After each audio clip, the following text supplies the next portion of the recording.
여러분, 혹시 길에서 도움이 필요한 분을 본 적이 있으신가요? 그냥 지나치셨나요? 아니면 도움의 손길을 내미셨나요? 오늘 제가 들려드릴 이야기는 한 젊은 여성의 작은 친절이 어떻게 기적 같은 운명의 만남으로 이어졌는지에 대한 실화입니다. 이 영상을 끝까지 보시면 인생에서 정말 중요한 것이 무엇인지, 그리고 우리가 무심코 지나치는 소중한 순간들이 얼마나 큰 의미를 가질 수 있는지 깨닫게 될 거예요. 특히 자녀를 둔 부모님들이라면 더욱 깊이 공감하실 이야기입니다. 꼭 끝까지 보시고 구독과 좋아요 버튼도 눌러주세요. 지난 12월 어느 추운 저녁, 서울 강남에 위치한 대형마트 고객센터에서 일하는 28세 이선영은 하루 종일 까다로운 고객들을 상대하느라 지쳐 있었습니다. 시계를 보니 오후 6시, 드디어 퇴근 시간이었어요. 선영은 가방을 챙기며 빨리 집에 가서 따뜻한 차 한 잔 마시고 싶다는 생각뿐이었습니다. 마트 정문을 나서는데 입구 한쪽 구석에서 털털한 기침 소리가 들려왔어요. 고개를 돌려보니 70대 후반으로 보이는 할아버지 한 분이 얇은 점퍼 하나만 걸치고 차가운 바닥에 웅크리고 앉아 계셨습니다. 할아버지의 손은 추위에 벌겋게 얼어 있었고 입김이 하얗게 나오고 있었어요. 선영은 잠시 걸음을 멈췄습니다. 요즘 같은 세상에 모르는 사람에게 다가가는 것이 부담스럽긴 했지만 어머니가 살아계셨다면 분명 이런 상황에서 그냥 지나치지 않으셨을 거라는 생각이 들었어요. 어머니 정희자 씨는 평생 남을 도우며 사셨던 분이었거든요. 할아버지, 많이 추우시죠? 잠시 안에서 몸 좀 녹이고 가세요. 선영의 목소리에 할아버지는 천천히 고개를 들었습니다. 깊게 파인 주름 사이로 맑고 따뜻한 눈빛이 보였어요. 무엇보다 그 눈빛에서는 어딘가 품이 있는 기품이 느껴졌습니다. 마치 오랜 세월 많은 것을 경험해본 지혜로운 분 같았어요. 고맙습니다, 아가씨. 하지만 괜찮습니다. 할아버지의 목소리는 거칠었지만 또렷했고 말씨에서 교육을 잘 받으신 분이라는 느낌이 들었어요. 선영은 더욱 마음이 쓰였습니다. 아니에요, 할아버지. 밖이 너무 추워요. 잠깐만이라도 들어오세요. 따뜻한 차도 드릴게요. 선영은 할아버지를 직원 휴게실로 안내했습니다. 다행히 퇴근 시간이라 사람들이 많지 않았어요. 자판기에서 따뜻한 커피를 뽑아드리고 비상용으로 비치된 담요를 가져와 할아버지 어깨에 둘러드렸습니다. 성함이 어떻게 되세요? 이종수라고 합니다. 할아버지는 이종수라고 본인을 소개하며 따뜻한 커피를 천천히 마셨어요. 그런데 그때 휴게실 문이 갑자기 벌컥 열렸습니다. 이선영 씨, 여기서 뭐 하는 거예요? 고객 서비스팀 박 과장의 날카로운 목소리였습니다. 박 과장은 평소에도 규칙에 엄격하기로 유명했는데 노숙자로 보이는 할아버지를 발견하자마자 얼굴이 일그러졌어요. 외부인을 직원 전용 공간에 들이다니. 당장 내보내세요. 규정 위반입니다. 선영은 당황했지만 침착하게 대답했습니다. 과장님, 할아버지가 너무 추위에 떨고 계셔서요. 잠시만 몸을 녹이시고 가시면. 규정은 규정입니다. 마트 이미지가 얼마나 중요한데요. 점장님께 보고하겠습니다. 박 과장은 화를 내며 휴게실을 나갔습니다. 선영은 할아버지를 걱정스럽게 바라봤어요. 할아버지의 눈에는 미안함이 가득했습니다. 아가씨, 미안합니다. 나 때문에 곤란해지셨네요. 괜찮아요, 할아버지. 천천히 드시고 가세요. 하지만 선영의 마음속으로는 불안감이 커져갔습니다. 이 마트에서 일한 지 이제 8개월. 어머니가 돌아가신 후 생활비를 벌기 위해 간신히 구한 일자리였는데요. 어머니 정희자 씨는 생전에 이 마트에서 파트타임으로 일했던 적이 있어서 선영에게는 어머니와의 추억이 담긴 소중한 곳이기도 했습니다. 이튿날 아침, 선영은 인사팀으로부터 긴급 면담 요청을 받았습니다. 예상했던 일이었지만 가슴이 철렁 내려앉았어요. 간밤에 잠을 설친 탓에 피곤한 얼굴로 인사팀 사무실 문을 두드렸습니다. 들어오세요. 인사팀장의 차가운 목소리가 들려왔어요. 문을 열고 들어서니 인사팀장과 박 과장이 앉아 있었습니다. 이선영 씨, 어제 사건에 대해 들었습니다. 외부인을 직원 전용 공간에 들인 것은 명백한 규정 위반입니다. 인사팀장의 말투에는 이미 결정된 사안이라는 느낌이 배어 있었어요. 선영은 입술을 깨물며 조용히 대답했습니다. 제가 규정을 어긴 건 맞습니다. 하지만 추운 날씨에 어르신을 그냥 둘 수는 없었어요. 박 과장이 한숨을 내쉬며 끼어들었습니다. 감정적인 판단이 아니라 회사 규정을 따라야 하는 겁니다. 그런 분들은 구청이나 사회복지기관으로 안내하는 게 맞아요. 선영은 마음속에서 울컥하는 감정을 억누르며 말했습니다. 사람을 돕는 것이 규칙보다 더 중요하다고 생각합니다. 제가 잘못했다면 벌을 받겠지만 후회는 없어요. 인사팀장은 서류 하나를 선영 앞으로 밀어놓았습니다. 안타깝지만 즉시 해고 조치를 취하게 되었습니다. 개인 물품을 정리하고 오늘 안으로 사원증을 반납해 주세요. 선영의 눈에 눈물이 고였지만 꾹 참았습니다. 그리고 조용히 고개를 끄덕이고 사무실을 나왔어요. 자신의 자리로 돌아와 짐을 정리하는 동안 동료들의 안타까운 시선이 느껴졌습니다. 누군가는 다가와 위로의 말을 건네기도 했어요. 선영 씨, 너무 속상해하지 마. 선영 씨가 한 일은 정말 따뜻한 행동이었어. 선영은 미소를 지으며 고개를 끄덕였습니다. 어머니의 사진과 함께 책상 한 구석에 놓아두었던 낡은 마트 사원증을 손에 쥐었어요. 어머니의 유일한 유품이었던 이 사원증은 선영이 이 마트에 지원한 이유이기도 했습니다. 어머니가 돌아가시기 전에 남긴 작은 상자 안에는 이 낡은 사원증과 젊은 남자와 찍은 사진 한 장이 전부였거든요. 사진 뒷면에는 언제까지나 우리의 약속이라는 글씨만 적혀 있었어요. 마트를 나서는 발걸음이 무거웠지만 어제 도와준 김종수 할아버지가 괜찮으신지 걱정이 되었어요. 이제 다시는 그분을 만날 수 없겠구나 싶어 마음 한구석이 아팠습니다. 그날 오후 고급 외제차 한 대가 마트 정문 앞에 멈춰섰습니다. 차에서 내린 남자는 40대 초반의 이정훈이었어요. 마트 본사 직원들이 허둥지둥 뛰어나와 그를 맞이했습니다. 사장님, 갑작스러운 방문이라 준비가 부족합니다. 이정훈은 직원의 말에 대답도 없이 성큼성큼 마트 안으로 들어섰어요. 그의 표정은 긴장감으로 굳어 있었습니다. 아버지 소식 들었습니다. 지금 보안실로 안내해 주세요. 직원들은 놀란 눈빛을 교환했지만 말없이 사장을 보안실로 안내했어요. 보안실에 도착한 이정훈은 의자에 앉지도 않고 보안 담당자에게 지시했습니다. 어제 오후 5시부터 7시 사이 출입구 영상을 모두 보여주세요. 보안 담당자는 서둘러 영상을 찾아 큰 화면에 띄웠어요. 이정훈은 팔짱을 낀 채 한 발자국도 움직이지 않고 화면을 집중해서 바라봤습니다. 눈이 내리는 가운데 여러 고객들이 마트를 드나드는 모습이 보였죠. 그때 화면 속에 마트 입구 한켠에 웅크리고 앉아있는 노인의 모습이 나타났어요. 거기 멈추세요. 이정훈이 갑자기 소리쳤습니다. 화면 속에는 마트 입구에서 추위에 떨고 있는 노인의 모습이 보였어요. 이정훈은 화면 가까이 다가가 노인의 얼굴을 유심히 살폈습니다. 확대해 보세요. 영상이 확대되자 노인의 얼굴이 더 선명하게 보였습니다. 이정훈의 표정이 복잡하게 변했어요. 그것은 놀라움과 안도감이 뒤섞인 표정이었습니다. 계속 재생하세요. 영상이 계속 재생되자 잠시 후 한 여직원이 노인에게 다가가는 장면이 나왔어요. 그 여직원이 노인과 이야기를 나누더니 마트 안으로 그를 안내하는 모습이 보였습니다. 이 직원 이름이 뭐예요? 잠시만요. 확인해 보겠습니다. 보안 담당자가 컴퓨터로 무언가를 검색하더니 대답했습니다. 이선영이라는 고객센터 직원입니다만 오늘 아침에 해고되었다고 합니다. 해고라고요? 왜요? 규정 위반으로 외부인을 직원 전용 공간에 들인 것 때문에.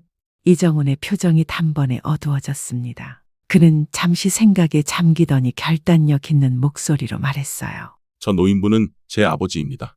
보안 담당자를 포함한 모든 직원들이 놀란 표정을 지었습니다. 이정훈이 계속해서 말했어요. 정확히는 아버지의 쌍둥이 형제, 제 큰아버지십니다. 15년 전부터 연락이 끊어진 상태였어요. 방 안에 무거운 침묵이 내려앉았습니다. 이정훈은 깊은 한숨을 내쉬었어요. 이선영 씨를 즉시 찾아주세요. 그리고 큰아버지가 지금 어디 계신지도 알아봐 주시고요. 직원들이 서둘러 움직이기 시작했습니다. 이정훈은 창 밖으로 시선을 돌렸어요. 눈이 여전히 내리고 있었지만 그의 마음속은 그보다 더 복잡했습니다. 쌍둥이 형제, 어린 시절의 기억이 흐릿하게 떠올랐어요. 이정훈은 창가에 서서 과거의 기억 속으로 빠져들었습니다. 가난했던 그 시절, 아버지 이태수와 큰아버지 이종수는 쌍둥이 형제로 누가 누구인지 구분하기 힘들 정도로 닮았습니다. 하지만 집안 사정이 어려워 둘 다 공부를 계속할 수는 없었어요. 사장님, 자료를 찾아왔습니다. 비서가 들고 온 낡은 앨범에는 흑백 사진 한 장이 있었어요. 20대 남짓한 두 청년이 나란히 서 있는 모습이었습니다. 똑같은 얼굴, 똑같은 미소. 하지만 운명은 너무나 다르게 흘러갔죠. 큰아버지 이종수는 동생인 아버지에게 공부할 기회를 양보하며 집을 떠났습니다. 아버지 이태수는 형의 희생 덕분에 대학에 진학할 수 있었고 그곳에서 사업 수완을 발휘해 결국 성공한 사업가가 되었어요. 하지만 이종수는 집을 나간 후 소식이 끊어졌습니다. 이태수는 평생 형을 찾아다녔지만 형은 의도적으로 모습을 감추고 살았던 것 같았어요. 큰아버지의 행방을 알아냈습니다. 보안팀장이 들어와 보고했습니다. 어제 그 여직원이 경찰에 신고했고 현재 인근 병원에 입원 중이십니다. 치매 초기 증상이 있으시다고 합니다. 이정훈의 눈가가 붉어졌어요. 형제간에 이런 슬픈 인연이 있었다니. 그는 깊은 숨을 내쉬고 다시 물었습니다. 이선영 씨는요? 아직 연락이 닿지 않고 있습니다. 퇴직 수속을 마친 후 집으로 돌아간 것 같습니다. 이정훈은 단호하게 지시했습니다. 이선영 씨를 반드시 찾아내세요. 그리고 해고 관련 모든 자료를 가져오시고요. 한편 선영은 작은 원룸에 앉아 창밖을 바라보고 있었어요. 갑작스러운 해고로 다음 계획을 세워야 했지만 마음이 복잡했습니다. 어머니의 유품인 낡은 사원증을 손가락으로 매만지며 생각에 잠겼어요. 엄마, 왜 이 사원증을 그렇게 소중히 간직하셨던 거죠? 선영의 어머니 정희자는 1년 전 세상을 떠나기 전 딸에게 작은 보석함을 남겼습니다. 그 안에는 낡은 마트 사원증과 젊은 남자와 찍은 사진 한 장이 전부였어요. 사진 뒷면에는 언제까지나 우리의 약속이라는 글씨만 적혀 있었습니다. 그 사람이 내 아버지였을까? 선영은 28살이 되도록 아버지를 본 적이 없었습니다. 어머니는 그저 좋은 분이셨다라는 말만 남겼을 뿐이었어요. 선영은 그 사원증을 유일한 단서로 삼아 이마트에 취직했지만 누구에게도 이 사실을 말하지 않았습니다. 핸드폰이 울렸어요. 모르는 번호였습니다. 여보세요? 이선영 씨 맞으신가요? 저는 마트 비서실 김주임입니다. 사장님께서 긴급히 만나고 싶어 하십니다. 선영은 놀라서 말문이 막혔습니다. 마트 사장이라니 어제 그 일로 더 큰 문제가 생긴 걸까요? 무슨 일로요? 어제 도와주신 노숙자분이 사장님의 친척분이십니다. 사장님께서 직접 감사 인사를 전하고 싶다고 하십니다. 선영의 가슴이 빠르게 뛰었습니다. 왠지 모를 예감이 스쳤어요. 그 이종수 할아버지와 사장 그리고 어머니의 사원증. 이 모든 것 사이에 어떤 연결고리가 있는 걸까요? 알겠습니다. 어디로 가면 될까요? 다음 날 오전 선영은 마트 본사 건물 앞에 도착했습니다. 화려한 고층 빌딩 앞에서 잠시 망설이다 깊은 숨을 들이마셨어요. 비서실 김주임이 로비에서 그녀를 기다리고 있었습니다. 이선영 씨, 이쪽으로 오세요. 사장님께서 기다리고 계십니다. 엘리베이터를 타고 25층으로 올라가는 동안 선영의 가슴은 더욱 빠르게 뛰었어요. 예감 때문일까요? 아니면 단순한 긴장감 때문일까요? 사장실 문이 열리고 이정훈이 그녀를 맞이했습니다. 이선영 씨 들어오세요. 앉으시죠. 예상과 달리 이정훈의 표정은 부드러웠습니다. 선영은 조심스레 의자에 앉았어요. 먼저 불합리한 해고에 대해 사과드립니다. 이미 취소 절차를 진행했고 원하신다면 언제든 복귀하실 수 있습니다. 선영은 놀란 표정을 감추지 못했습니다. 이정훈이 이어서 말했어요. 어제 도와주신 노숙자분은 제 큰아버지십니다. 아버지의 쌍둥이 형제인데 오랫동안 찾아왔던 분이에요. 네, 그럼 할아버지는 지금 어디에 계신가요? 인근 병원에 입원해 계십니다. 치매 초기 증상이 있으시지만 선영 씨에 대한 기억은 또렷하시더군요. 자꾸 그 따뜻한 아가씨를 찾으신다고 하시네요. 선영의 눈가에 미소가 번졌습니다. 다행이라는 생각이 들었어요. 그런데 이정훈이 갑자기 표정을 바꾸며 서랍에서 낡은 사진 한 장을 꺼냈어요. 혹시 이 사진 속 여자를 알고 계신가요? 선영은 사진을 받아들고 숨이 멎는 듯한 충격을 받았습니다. 사진 속 여자는 분명 자신의 어머니였어요. 젊은 시절의 모습이었지만 틀림없이 어머니 정희자였습니다. 이분은 제 어머니세요. 방 안에 무거운 침묵이 내려앉았습니다. 이정훈의 눈빛이 복잡하게 변했어요. 정말입니까? 성함이 정희자라고 하는데 맞아요? 네, 작년에 돌아가셨어요. 이정훈은 잠시 말을 잇지 못했습니다. 그리고는 천천히 또 다른 사진을 꺼냈어요. 이 사진 속 남자는 제 아버지 이태수입니다. 쌍둥이 형제인 큰아버지와 달리 사업에 성공하셨죠. 그런데 아버지는 평생 잊지 못한 여인이 있다고 하셨습니다. 대학 시절 사랑했지만 집안의 반대로 헤어질 수밖에 없었던 선영의 눈에서 눈물이 흘러내렸습니다. 기묘한 운명의 연결고리가 하나둘 맞춰지는 듯했어요. 저는 어머니의 유품에서 발견한 이 사원증 때문에 이 마트에 지원했어요. 선영은 조심스레 어머니의 사원증을 꺼내 보였습니다. 낡았지만 여전히 선명한 마트 로고와 이태수라는 이름이 새겨져 있었어요. 그렇다면 이정훈의 목소리가 떨렸습니다. 말을 잇지 못하는 이정훈을 바라보며 선영도 같은 생각에 도달했어요. 오래전 헤어질 수밖에 없었던 두 사람 사이에서 태어났지만 한쪽 부모의 존재도 모른 채 자란 자신, 그리고 그런 자신이 우연히 노숙자가 된 큰아버지를 도왔고 그로 인해 잃어버린 가족의 실마리를 찾게 된 것이었습니다. 사장님, 제가 정말 당신의 이정훈은 천천히 고개를 끄덕였습니다. 그의 눈에도 눈물이 고여 있었어요. DNA 검사를 해볼 수 있을까요?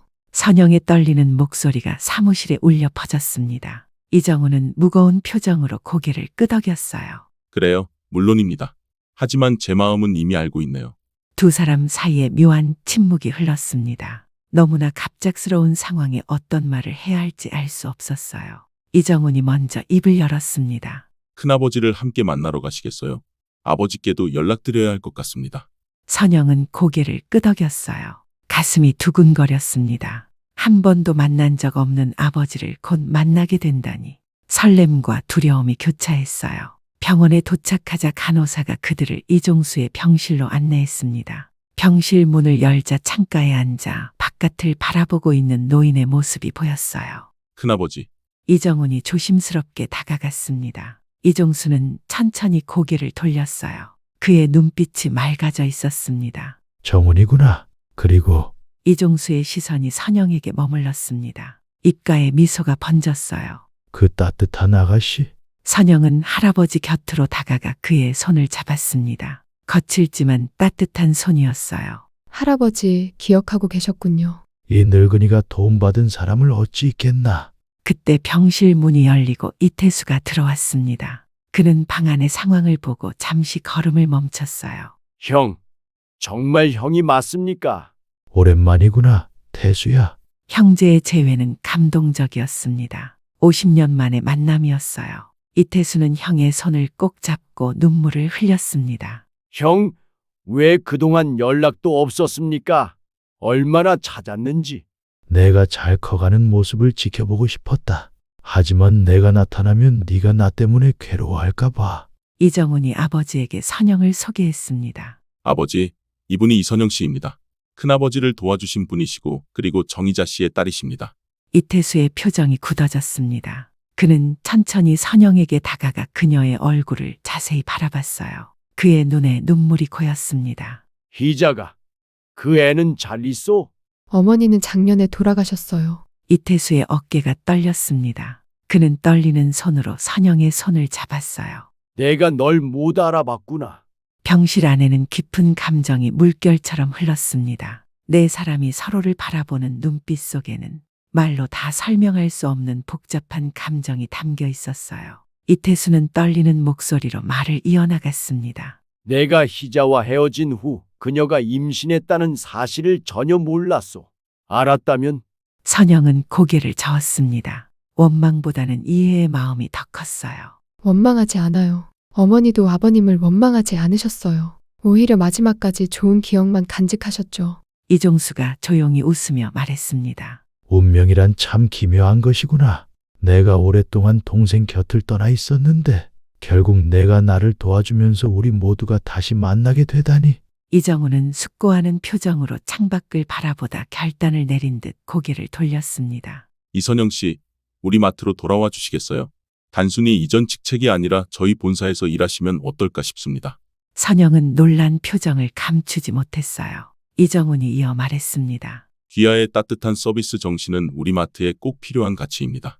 게다가 이제 우리는 가족이니까요.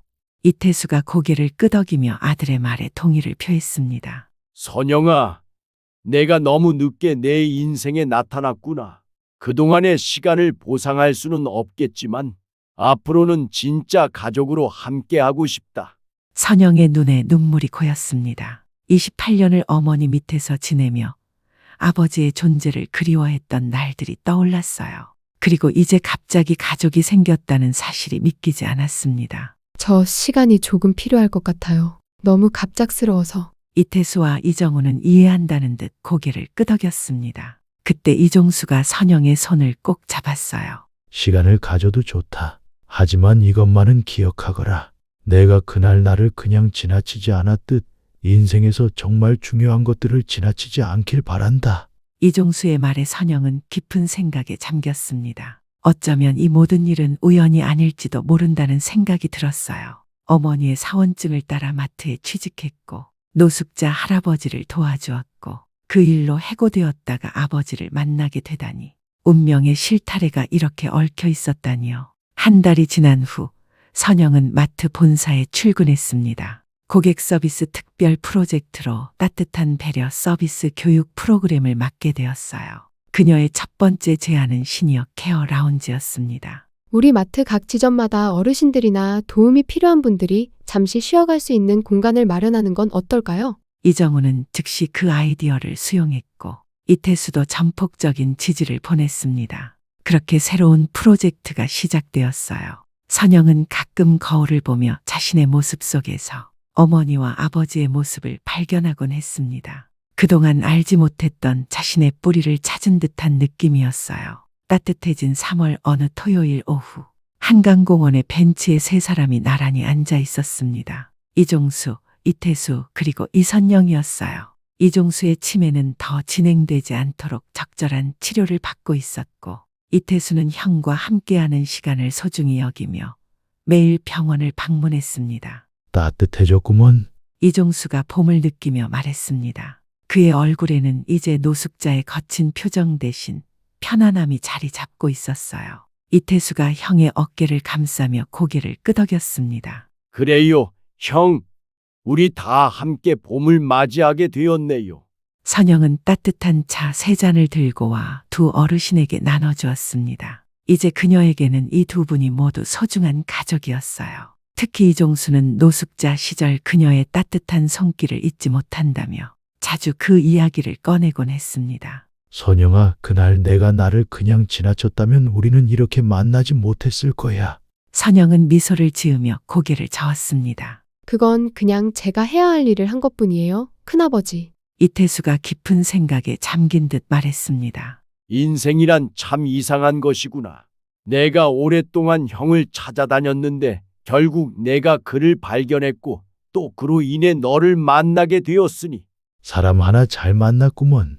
이종수의 말에 세 사람 모두 웃음을 터뜨렸습니다. 비록 치매가 있어도 이종수의 유머 감각만큼은 여전했어요. 공원에는 가족들이 즐거운 시간을 보내는 모습이 여기저기 보였습니다. 아이들은 뛰어놀고 연인들은 벤치에 앉아 이야기를 나누고 반려동물과 산책하는 사람들도 있었어요. 선영은 이 모든 풍경을 바라보며 마음속 깊은 곳에서 감사함을 느꼈습니다. 저야말로 가족을 다시 만나서 감사해요. 선영의 말에 이태수의 눈시울이 붉어졌습니다. 그는 잠시 침묵하다가 떨리는 목소리로 말했어요. 이제 놓치지 않겠습니다. 희자를 떠나보낸 것처럼 더 이상 소중한 사람들을 놓치지 않을 거예요. 이종수가 동생의 손을 꼭 잡았습니다. 쌍둥이 형제는 서로를 바라보며 말없이 웃었어요. 50년의 세월이 흘렀지만 그들의 연결고리는 여전히 강했습니다. 마트의 시니어 케어 라운지 프로젝트는 큰 성공을 거두었습니다. 여러 언론에서 다뤘고 다른 기업들도 비슷한 공간을 마련하기 시작했어요. 선영은 이제 프로젝트 총괄 팀장으로 승진하여 전국 지점의 케어 라운지를 관리하고 있었습니다. 이태수는 회사 경영에서 한 발짝 물러나 형과 딸과 함께하는 시간을 더 많이 갖기로 했어요. 이정우는 아버지의 결정을 존중하며 회사를 더욱 발전시켜 나갔습니다. 그는 선영을 이복 누나로 받아들이며 진정한 가족의 정을 나누고 있었어요. 세 사람은 공원에서 일어나 천천히 걸어갔습니다. 누군가 멀리서 봤다면 그저 평범한 가족의 모습이었을 거예요. 하지만 그들 사이에는 놀라운 인연과 운명의 실타래가 얽혀 있었습니다. 피만으로 가족이 되는 것이 아니라 서로의 아픔을 이해하고 따뜻하게 손을 내밀 때 비로소 진정한 가족이 될 수 있다는 것을 보여주는 모습이었어요. 추운 겨울은 지나갔고 이제 그들 사이에는 어떤 봄볕보다 더 따뜻한 사랑이 흐르고 있었습니다. 노숙자 할아버지와 마트 직원의 우연한 만남이 잃어버린 가족들을 다시 하나로 모으는 기적이 되었던 것입니다. 인생은 때로 우리가 생각지도 못한 방향으로 흘러가지만 결국 가장 소중한 것들은 제자리를 찾아가는 법이죠. 그 후 1년이 지난 어느 날 선영은 회사에서 특별한 발표를 하게 되었습니다. 전국의 시니어 케어 라운지에서 매달 수백 명의 어르신들이 휴식을 취하고 계셨고 많은 분들이 감사 인사를 전해오고 계셨어요. 저희가 이 프로젝트를 시작한 것은 단순히 기업의 사회적 책임 때문이 아니었습니다. 선영은 마이크 앞에서 차분하게 말했습니다. 한 분의 작은 친절이 얼마나 큰 변화를 만들 수 있는지 직접 경험했기 때문입니다. 우리 모두는 누군가에게 따뜻한 손길이 될 수 있고 그 손길이 기적을 만들어낼 수 있습니다. 청중석에서는 뜨거운 박수가 터져나왔습니다. 이태수와 이종수, 이정훈이 앞자리에 앉아 자랑스러운 표정으로 선영을 바라보고 있었어요. 발표가 끝난 후 한 기자가 질문했습니다. 이 프로젝트의 영감을 어디서 얻으셨나요? 선영은 잠시 망설이다가 미소를 지으며 대답했습니다. 저희 큰아버지께서 가르쳐 주신 것입니다. 진정으로 중요한 것들을 지나치지 말라고요. 그날 저녁 네 가족은 오랜만에 함께 저녁 식사를 했습니다. 이종수의 상태는 많이 좋아져서 이제 혼자서도 일상생활이 가능했어요. 오늘 발표 정말 좋았다. 선영아, 이태수가 딸의 어깨를 다독이며 말했습니다. 아버지 덕분이에요. 그리고 큰아버지, 정훈이 덕분이고요. 가족이니까. 이정훈이 환하게 웃으며 말했습니다. 이제 그들은 진정한 가족이 되었어요. 이종수가 천천히 입을 열었습니다. 내가 그날 마트 앞에서 추위에 떨고 있을 때는 몰랐지. 그것이 우리 가족이 다시 만나는 시작이 될 줄은. 인생은 정말 예측할 수 없는 것 같아요. 선영이 고개를 끄덕이며 말했습니다. 하지만 그래서 더 아름다운 거 아닐까? 이태수가 와인잔을 들며 말했습니다. 우리 가족의 재회를 위해 건배해요. 네 사람의 잔이 부딪히며 맑은 소리를 냈습니다. 그 소리는 마치 오랫동안 기다려온 화음 같았어요. 그날 밤 선영은 어머니의 사진 앞에 앉아 조용히 말했습니다. 엄마, 저 이제 진짜 가족을 만났어요. 엄마가 평생 그리워하셨던 그분도 만났고요. 엄마도 기뻐하실 거죠? 사진 속 어머니는 여전히 따뜻한 미소를 짓고 있었습니다. 선영은 그 미소가 마치 잘했다고 말하는 것처럼 느껴졌어요. 창밖으로는 첫눈이 내리기 시작했습니다. 작년 이맘때 이종수 할아버지를 만났던 그 날처럼요. 하지만 이제는 더 이상 추위에 떨며 혼자 있을 사람은 없었습니다. 선영은 핸드폰을 들어 가족 단체 카톡방에 메시지를 보냈습니다. 첫눈이 내려요. 모두 따뜻하게 주무세요. 곧바로 답장들이 와글와글 올라왔습니다. 우리 딸, 너도 감기 조심해. 누나, 내일 눈사람 만들러 갈까요? 눈이 오니까 그날이 생각나는구먼. 고마운 날이었지. 선영은 핸드폰 화면을 보며 행복한 미소를 지었습니다. 이제 그녀에게는 진정한 가족이 있었고 함께 나눌 사랑이 있었어요. 세상에는 아직도 추위에 떨며 도움이 필요한 많은 분들이 계실 겁니다. 하지만 선영처럼 작은 친절을 베푸는 사람들이 있다면 그들도 언젠가는 따뜻한 봄을 맞이할 수 있을 거예요. 여러분도 혹시 길에서 도움이 필요한 분을 만나시거든 그냥 지나치지 마세요. 여러분의 작은 친절이 누군가에게는 인생을 바꾸는 기적이 될 수 있으니까요. 그리고 기억해 주세요. 진정한 가족은 피가 아니라 사랑으로 만들어진다는 것을. 서로를 이해하고 아껴주는 마음이 있다면 누구든 소중한 가족이 될 수 있다는 것을요. 이 이야기가 여러분의 마음에 작은 따뜻함을 전해드렸기를 바랍니다. 그리고 여러분도 누군가에게 그런 따뜻함을 전해주는 사람이 되시길 바라요. 오늘 영상이 도움이 되셨다면 구독과 좋아요, 그리고 댓글로 여러분의 생각을 나눠주세요. 다음에도 더 좋은 이야기로 찾아뵙겠습니다. 감사합니다.